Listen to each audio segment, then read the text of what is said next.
Hey guys, in this video I will show you how to open Internet Explorer without Edge. Alright, so let's begin with the video.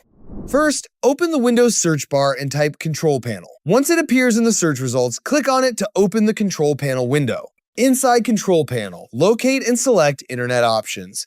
This will open a new settings window. From the tabs at the top, click on Programs. Within the Programs tab, you'll find an option called Manage Add-ons. Click on it to open the Add-ons Management window.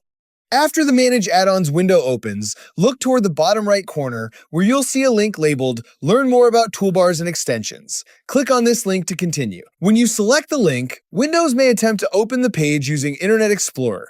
On some systems, especially newer versions of Windows where other browsers such as Google Chrome or Microsoft Edge are installed and set as the default browser, the page may automatically open in that browser instead. If Internet Explorer is still available on your system and no other browser is handling the request, the page may launch directly in Internet Explorer. From there, you can browse websites and perform searches just as you would in any standard web browser. And that's it. So that's basically how you can open Internet Explorer without Edge. So that's all for this video. See you in the next one. Thanks.